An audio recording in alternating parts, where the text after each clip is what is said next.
दोस्तों, आज हम बात करने वाले हैं एक ऐसी घटना के बारे में जहां लोग 15 साल तक फंसे रहे। एक ऐसा जमाना था जब काले अफ्रीकी लोगों को गुलाम बनाया जाता था। यह कहानी शुरू होती है सन 1761 में, जब फ्रांस का वाणिज्यिक जहाज एलुटिल अफ्रीका के पूर्वी तट के बंदरगाह फोल पॉइंट, माडागास्कर से रवाना हुआ था। इसका उद्देश्य था कि वह वहां से जबरदस्ती उठाए गए अफ्रीकी गुलामों को लेकर आइल डी फ्रांस यानी मॉरिशस पहुंचाए और उन्हें मजदूरों के रूप में बेच दिया जाए। उस समय अफ्रीका के गांवों से लोगों को जबरदस्ती घरों से उठा लिया जाता था और उन्हें गुलाम बनाकर चुपके से और गैर कानूनी ढंग से व्यापारी बड़ी रकम लेकर बेच देते थे। इन गुलामों से महलों में, खेतों में और जहाजों पर कठोर श्रम करवाकर व्यापारी मोटी रकम कमाते थे और भी ऐसे काम लगाकर व्यापारी अच्छा मुनाफा कमाते थे।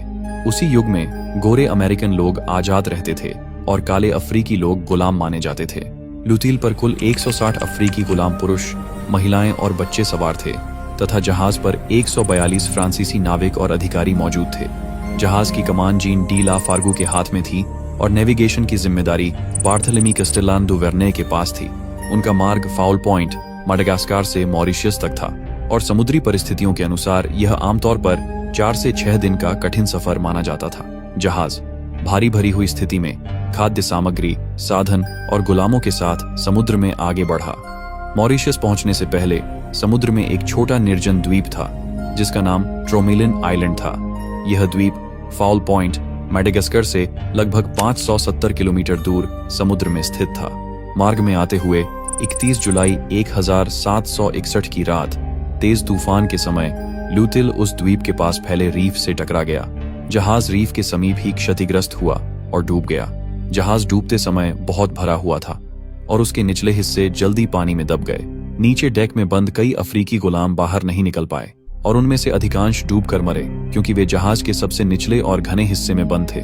कुछ अफ्रीकी गुलाम इस वजह से बच पाए क्योंकि जहाज के सबसे निचले हिस्से में उन्हें रखा गया था और वहीं पर एक बड़ा सा टकराव हुआ। उसी वजह से वहां एक बड़ा सा छेद बन गया और कुछ लोग उसी छेद से बाहर निकलकर अपनी जान बचाने में कामयाब हुए। वहीं फ्रांसीसी नाविकों में से ज्यादातर लोग ऊपर के डेक पर थे, इसलिए उन्हें बाहर निकलने का अधिक अवसर मिला।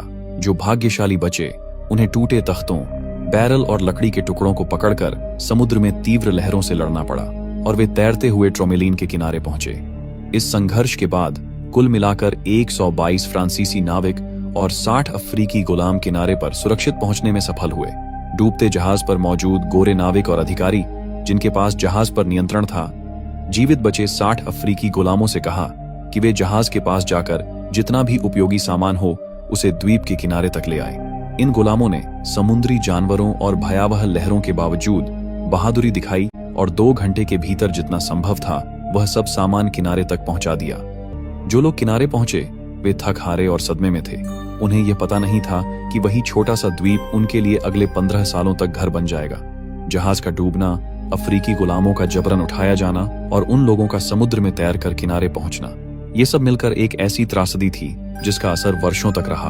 अब असली कहानी शुरू होने वाली है। समुद्र की भयानक रात के बाद जब सूरज की पहली किरणें उस छोटे से निर्जन द्वीप पर पड़ी, तब 122 फ्रांसीसी नाविक और 60 अफ्रीकी गुलाम थके हारे, भूखे प्यासे रेत पर गिरे पड़े थे।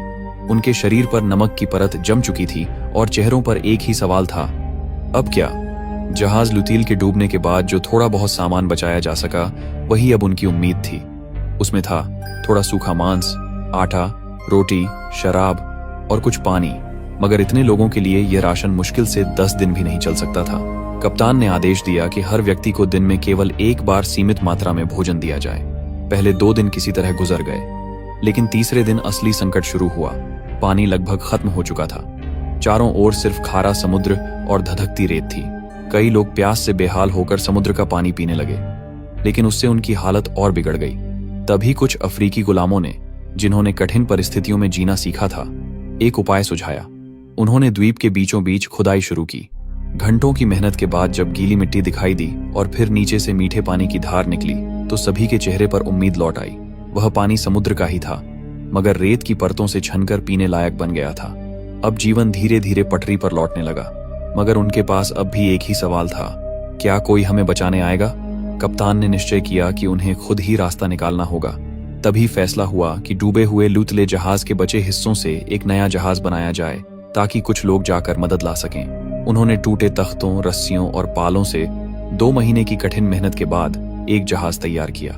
यह वही लकड़ियां थीं जो कभी उनके जहाज लौटल की थीं, और अब उन्हीं से बना था नया जहाज, जिसे नाम दिया गया ला प्रोविडेंस, यानी उम्मीद का जहाज। इस नए जहाज में कोई भी अफ्रीकी गुलाम नहीं भेजा गया। सिर्फ वे फ्रांसीसी नाविक और अधिकारी सवार हुए जो जीवित बचे थे। जब जहाज चलने वाला था, तब सभी लोगों ने मिलकर आसमान की ओर देखा और प्रार्थना की कि यह यात्रा सफलता लाए और वे मदद लेकर वापस लौटें। कप्तान ने उन 60 अफ्रीकी गुलामों से वादा किया, हम लौटेंगे, तुम्हें यहां से जरूर ले जाएंगे। फिर ला प्रोविडेंस समुद्र की गहराइयों की ओर बढ़ चला, मगर यह सफर आसान नहीं था। समुद्र उग्र था, लहरें ऊंची थीं और जहाज बार बार तूफानों में फंस रहा था। लगातार 4 दिनों तक जूझने के बाद वे लोग मेडागास्कर के तट के पास पहुंचे, लेकिन वहां पहुंचने से पहले ही जहाज में बीमारी फैल गई। कुछ ही दिनों में कई नाविक बीमार पड़ गए और उनमें से कई की मौत हो गई। जो लोग बचे, उन्होंने उन मृत नाविकों को समुद्र में ही दफना दिया। आखिरकार कुछ थके मांदे लोग किसी तरह मेडागास्कर के तट तक पहुंचे और वहां के गवर्नर को सारी घटना सुनाई। कैसे लुतील डूब गया, कैसे उन्होंने नया जहाज बनाकर जान बचाई और कैसे 60 अफ्रीकी गुलाम अब भी उस निर्जन द्वीप पर फंसे हैं। उन्होंने विनती की कि किसी तरह मदद भेजी जाए, लेकिन गवर्नर ने यह सुनकर गुस्से में जवाब दिया, यह पूरा अभियान गैर कानूनी था। तुम गुलामों को अवैध रूप से ले जा रहे थे। अब मैं कोई जहाज नहीं भेज सकता। उधर ट्रोमेलिन द्वीप पर 60 अफ्रीकी गुलाम हर दिन समुद्र की ओर देखते रहे। वे सोचते रहे, शायद आज कोई जहाज आएगा। उन्होंने तट पर पत्थरों से हेल्प लिखा, धुआं उठाया और आसमान की ओर निहारते रहे, लेकिन कोई मदद नहीं आई। अब इन 60 गुलामों को यह समझ आ गया था, अब उन्हें खुद ही अपने जीवन के लिए लड़ना होगा। और यहीं से उनकी असली जंग शुरू हुई। जब समझ आ गया कि अब कोई मदद नहीं आने वाली, तो बचे हुए 60 अफ्रीकी गुलामों ने मिलकर जीवित रहने के तरीके निकालने शुरू कर दिए। सबसे पहले उन्होंने देखा कि एक बड़ा गड्ढा पहले से ही खोदा हुआ था। यह उनका जीवन केंद्र बन गया। बरसात का पानी वहीं जमा होता और यही उनका पीने का साधन था। खाना पाने के लिए पहले वे किनारे आने वाले छोटे छोटे कछुए और समुद्री पक्षियों पर निर्भर रहे, लेकिन बड़ी मछलियां पकड़ने के लिए उन्हें ठोस उपाय अपनाने पड़े। उन्होंने बांध और जाल बनाना शुरू किया। जहां लहरें आती थीं, वे पत्थर और रेत से जाल जैसी संरचना बनाते ताकि मछलियां उसमें फंस जाएं। मछलियों को आकर्षित करने के लिए वे कछुए के टुकड़े और उसका रक्त डालते। लगभग 3 हफ्तों के भीतर, जिनमें ताकत और साहस था, उन्होंने बची खुची लकड़ी और जहाज के मलबे से छोटी नाव बनाई। इस नाव पर 20 लोग सवार होकर मेडागास्कर की ओर चले, ये सोचकर कि वहां जाकर मदद लेकर लौटेंगे। उन्होंने पीछे रह गए लोगों से कहा, हम चलते हैं, हम लौट कर आएंगे, हमारा इंतजार करो। लेकिन वे 20 लोग कभी लौट कर नहीं आए। समय बीतता गया, महीने, साल गुजर गए। 3 साल तक बचे लोग उनकी वापसी का इंतजार करते रहे। समय के साथ उनका जीवन इतना व्यवस्थित हो गया कि वे एक छोटे समाज की तरह एक दूसरे पर निर्भर होकर जी रहे थे। दूसरी ओर जो फ्रांसीसी नाविक ला प्रोविडेंस में गए थे, वे भी मदद के लिए लौटते रहे। उनमें से एक ने बार बार पत्र और संदेश भेजा, जो सालों तक चलता रहा। अंततः 11 साल बाद यह पत्र किसी और के हाथ लगा, जिसने उसे मेडागास्कर के गवर्नर के पास पहुंचाया। गवर्नर ने पत्र पढ़ा और उसमें लिखी दर्दनाक सच्चाई को समझा, फिर बचाव भेजने का आदेश दिया। 29 नवंबर 1776 को फ्रांसीसी जहाज ला डॉफिन ट्रोमेलिन द्वीप के पास पहुंचा।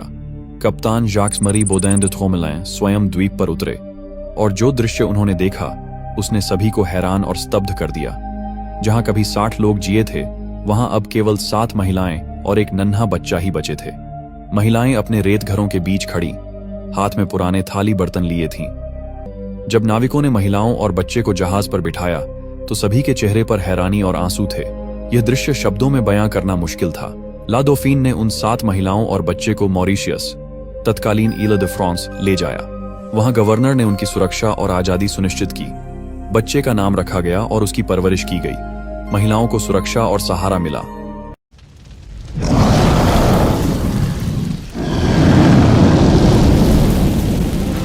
Welcome to the Hindu TV.